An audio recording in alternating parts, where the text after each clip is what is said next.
আমাকে শেষ নবীর উম্মত করে দুনিয়ার বুকে প্রেরণ করবে গো আল্লাহ। আমাকে দুনিয়ার বুক থেকে আপনি তুলে নেন। হযরত ঈসা আলাইহিস সালাতু ওয়াস সালামের 33 বছর ধরে কান্না করার পরে আল্লাহ পাক হযরত ঈসা আলাইহিস সালাতু ওয়াস সালামের দোয়াকে কবুল করলেন। তিনি এখন চতুর্থ আসমানে আছে। এই নবীর শেষ উম্মত হয়ে দুনিয়ার বুকে আসবেন। এই নবীর রওজা শরীফের পার দিকে একটা জায়গা খালি আছে। এই জায়গায় কবরস্থান হবে না। হযরত ঈসা রুহুল্লাহ আলাইহিস সালাতু ওয়াস সালাম শেষ নবীর উম্মত হয়ে আসবেন, শেষ উম্মত হয়ে।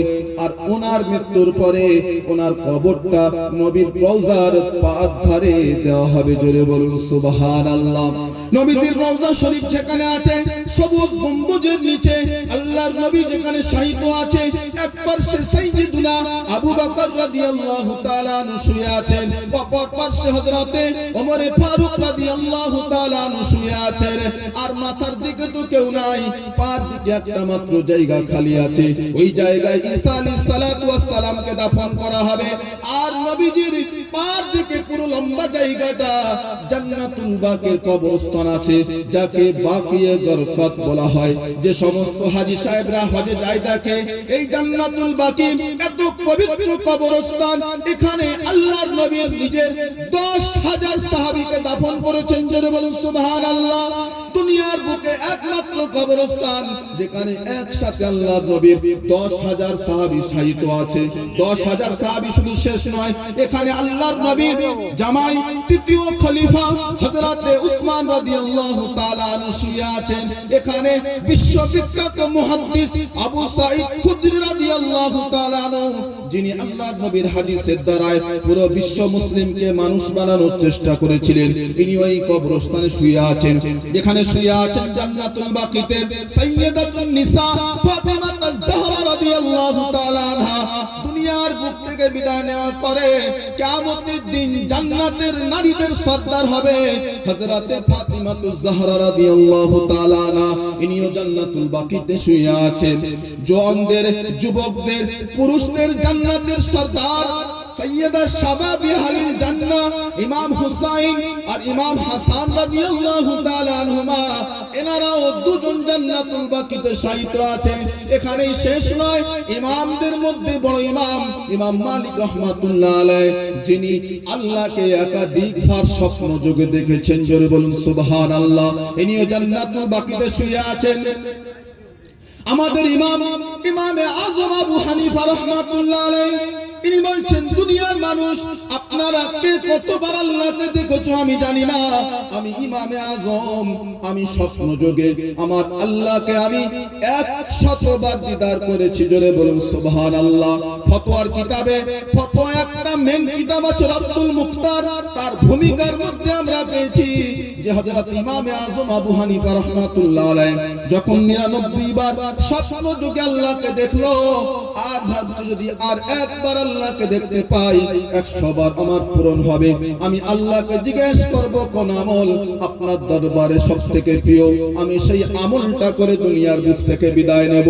ইমামে আযম রাহমাতুল্লাহ আলাইহি বলছে, আমি 40 বছর যাবত ইশার উজুতে ফজরের নামাজ পড়েছি, অর্থাৎ 40 বছর ধরে ইমামে আযম আবু হানিফা রাহমাতুল্লাহ আলাইহি ইশার পরে কোনদিন বালিশে মাথা লাগিয়ে আরামে ঘুমাননি, কোনদিন বিবির সাথে মেলামেশা করেননি। 40 বছর যাবত উজু ভাঙার যে কারণগুলো রয়েছে, পেশাব পায়খানা করা, এশা থেকে নিয়ে ফজর পর্যন্ত কোনদিন 40 বছর কোনো কাজ করেননি। প্রত্যেক 40 বছর প্রত্যেক দিন এশার উজুতে ফজরের নামাজ পড়তেন। আর ইমাম সাহেব বলেন, এই যখন ফজরের নামাজ পড়ে আমি যখন একটু আরামের জন্য সারা রাতের ক্লান্তি দূর করার জন্য বিছানায় মাথা লাগাতাম, আমার পাটা লম্বা করে আমি শুয়ে পড়তাম। আর ওই সময় আমার আল্লাহ আমাকে স্বপ্ন যোগে দেখা দিতে দিতে আমি ইমামে আযম আবু হানিফা 100 বার আমি আমার আল্লাহর সাথে দিদার করেছি। জোরে বলুন সুবহানাল্লাহ। আমরা কতবার দেখেছি গো? না ইমাম সাহেব দেখেছে, না মুক্তাদি, না আলেম ওলামা, না গ্রামবাসী, আমরা তো একবারও পাইনি। 100 বার দিদার করেছি। জান্নাতুল বাকি কত পবিত্র কবরস্থান, এখানে যারা শুয়ে আছেন আল্লাহর নবীর 10,000 সাহাবী, আল্লাহর নবীর কন্যা মা ফাতিমাতুজ জাহরা শাহিত, আল্লাহর নবীর নাতি ইমাম হাসান ইমাম হুসাইন দুজন শাহিত, আল্লাহর নবীর দুই কন্যা যার সাথে বিবাহ দিয়েছে হযরত উসমান গনি রাদিয়াল্লাহু তাআলা এখানে শাহিত। আল্লাহর নবীর পার ধারে জায়গায় আল্লাহর নবীর 11 থেকে 13টা বিবি ছিল। এই বিবিদের মধ্যে কিছু সংখ্যক বিবি জান্নাতুল বাকিতে শাহিত। এই জন্য যারা হজে যায়, মদিনার আশেপাশে যাদের মৃত্যু হয়, যাদের সৌভাগ্য ভালো তাদের মদিনার আশেপাশে মৃত্যু হয়, আর যাদের মদিনার আশেপাশে মৃত্যু হয় সেই সকল বান্দাদেরকে নিয়ে ওই জান্নাতুল বাকিতে তাদের কবরটা দেওয়া হয়। জোরে বলুন সুবহানাল্লাহ। ওই সমস্ত ব্যক্তি ভাগ্যবান যারা হজে যাওয়ার পরে হজেতে গিয়ে মদিনা শরীফে ইন্তেকাল করে। এবছর এই কিছুদিন পূর্বে, রোজার পূর্বে আমাদের এই এলাকা থেকে কিছু মানুষ উমরা করতে গিয়েছিল। তার মধ্যে ইবেস পুকুরে একটা মুয়াজ্জিন ছিল, উনি ইন্তেকাল করেছে মদিনার আশেপাশে। তার কবরটা জান্নাতুল বাকিতে দেওয়া হয়েছে। আমি সে ভিডিও দেখেছি। কত সৌভাগ্যবান এই ব্যক্তি যে জান্নাতুল বাকিতে নবীর পার ধারে আরাম অবস্থায় শুয়ে থাকে। আল্লাহর নবীর 10,000 সাহাবী শুয়ে আছে। আল্লাহর নবী নিজে কবরস্থানে জীবিত অবস্থায় শায়িত আছে। এর ব্যাপারে হাদিস বলছে, ক্বালান নবী সাল্লাল্লাহু আলাইহি ওয়াসাল্লাম আল আমবিয়াউ আহইয়াউন ফিল কুবুর। সমস্ত নবীরা কবরের মধ্যে জীবিত থাকে, নবীরা কবরের মধ্যে মৃত্যুবরণ করে না। জোরে বলুন সুবহানাল্লাহ। ইসাল্লুন, নামাজরত অবস্থায় থাকে, অপর জায়গায় আসে ওয়া হুম ইরযাকুন। আল্লাহ পাকের তরফ থেকে সেই সকল নবীদের কবরের মধ্যে রিজিক পৌঁছানো হয়। জোরে বলুন সুবহানাল্লাহ। এই জন্য সমস্ত নবীরা মৃত্যুর পরে কবরের মধ্যে জীবিত থাকে, কবরের মধ্যে কেউ মৃত অবস্থায় শায়িত থাকেন না। আমাদের নবীও কবরের মধ্যে জীবিত নামাজরত অবস্থায় আছে। সকল উম্মতের আমলগুলো দেখছেন। হাদিসের মধ্যে আমরা পেয়েছি আল্লাহর নবী যে শায়িত আছে রওজা শরীফে। আজ এই গদবেড়িয়া বাসীরা, আপনার ইমামউদ্দিনপুর সাতপুকুর রাজারামপুর বাসীরা আপনারা দ্বীনি মাহফিল কায়েম করেছে। কত বান্দা এই মজলিসের মধ্যে শরীক হয়েছে।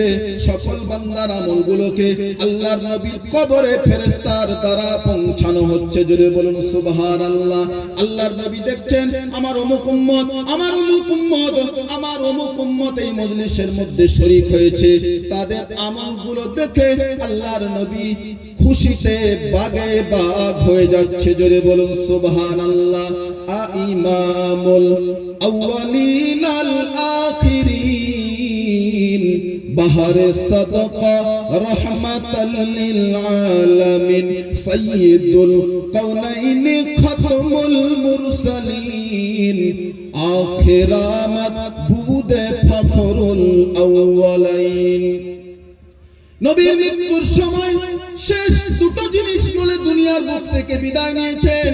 এছাড়া হাদিস কোরআন অনুযায়ী আমরা আর কিছু পাইনি যে আল্লাহর নবীর শেষ সময় জবানের মধ্যে কোন জিনিস উচ্চারণ ছিল। দুটো মাত্র জিনিস উচ্চারণ ছিল। মিশকাত শরীফের মধ্যে বাবু ওয়াফাতিন নবী সাল্লাল্লাহু আলাইহি ওয়াসাল্লাম একটা অধ্যায় আছে মিশকাত রাহমাতুল্লাহ আলাইহি, যে আল্লাহর নবীর মৃত্যুটা দুনিয়ার বুকে কেমন অবস্থায় হয়েছিল। সেই সময় হাদিসের শেষ অংশে আল্লাহর নবী যখন মৃত্যুর সময় ঘনিয়ে আসলো, যখন মালাকুল মউত চলে আসলো, মালাকুল মউত আসার পরে জিবরিল আমিন আলাইহিস সালাতু ওয়াস সালাম গেটের ধারে এসে সালাম দিচ্ছে। কে? সাইয়্যিদুল মালায়েকা, ফেরেশতাদের সর্দার সালাম দিচ্ছে, আসসালাতু ওয়াসসালামু আলাইকা ইয়া রাসূলুল্লাহ। নবীর সাথে বেয়াদবি করা যাবে? কেমন ভাবে সালাম দিতে হবে? হাজিরা হজে যায়, সালাম পাঠ করে। আল্লাহর নবী যখন রওজা থেকে পাশ থেকে পার হয়, পুলিশ তো এখন অনেক গার্ড, একটা ওখানে দাঁড়াতে দেয় না বেশি মানুষকে বেশি সময়। তো নবীজির রওজার দ্বারা সালাম দিতে হয়, আসসালাতু ওয়াসসালামু আলাইকা ইয়া রাসূলুল্লাহ, আসসালাতু ওয়াসসালামু আলাইকা ইয়া হাবিবাল্লাহ। কিন্তু আওয়াজটা নিচু করে, কেন? নবীর সাথে বেয়াদবি না যেন হয়। কোরআন সাক্ষ্য দিচ্ছে, ইয়া আইয়ুহাল্লাযীনা আমানু লা তারফাউ আসওয়াতাকুম ফাওকা সাওতিন নবী। জোরে বলুন সুবহানাল্লাহ। ও আমার মুমিন ইমানদার বান্দাগণ, আমার নবীর আওয়াজের উপরে তোমাদের আওয়াজটা যেন না চলে যায়। কোরআন সাক্ষ্য দিচ্ছে। কেন? আল্লাহর নবীর উপর যখন আয়াত অবতীর্ণ হলেন, হযরত ওমরের মুখ বন্ধ, আবু বকরের মুখ বন্ধ, একটা ফেরেশতা এমনকি ঘর থেকে আল্লাহর নবীর দরবারেও আসে না। জিজ্ঞাসা করা হলো ওই সাহাবী কোথায়, কেন মজলিসে আসে না? ওই সাহাবী জিজ্ঞাসা করা হলো আপনি কেন মজলিসে আসেন না? ডাক দিয়া বলেন, যখন আল্লাহ তাআলা কোরআনের এই আয়াত অবতীর্ণ করেছে, ইয়া আইয়ুহাল্লাযীনা আমানু লা তারফাউ আসওয়াতাকুম ফাওকা সাওতিন নবী, নবীর আওয়াজের উপরে তোমরা আওয়াজকে উঁচু করো না। আমি সাহাবী নবীর দরবারে বসে, নবীর মজলিসে বসে যদি আমার আওয়াজটা আল্লাহর নবীর আওয়াজের থেকে উচ্চ হয়ে যায়, আমার সমস্ত আমলগুলো বেকার হয়ে যাবে। এই জন্য আমি আল্লাহর নবীর সাহাবী নবীর দরবারে যাওয়াই বন্ধ করে দিয়েছি।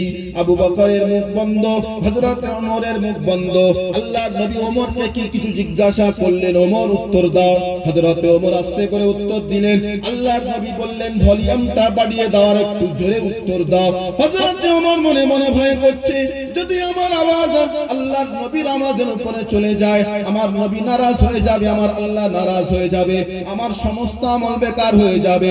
হযরত ওমরকে আল্লাহর নবী বললেন, ওমর আওয়াজটা একটু বাড়িয়ে দাও।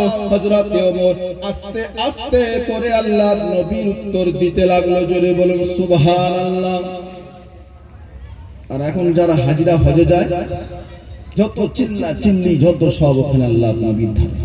আল্লাহর নবী তো জীবিত আছে রওজা শরীফে। ঈমান থাকতে হবে, ঈমানের মধ্যে যে আল্লাহর নবী রওজা শরীফে জীবিত আছে। আল্লাহর নবীর মৃত্যুর পূর্বে দুটো কথা হাদিসের মধ্যে পেয়েছি। যখন জিবরিল আমিন এসে সালাম দিলেন আল্লাহর নবীকে, আল্লাহর নবী বললেন দরওয়াজা খুলে দাও, জিবরিল আমিনকে ভেতরে আসতে দাও। জিবরিল আমিন ভেতরে এলো। জিবরিল কি ব্যাপার, কিছু বলবে কি? আল্লাহর নবীর মুখের দিকে তাকিয়ে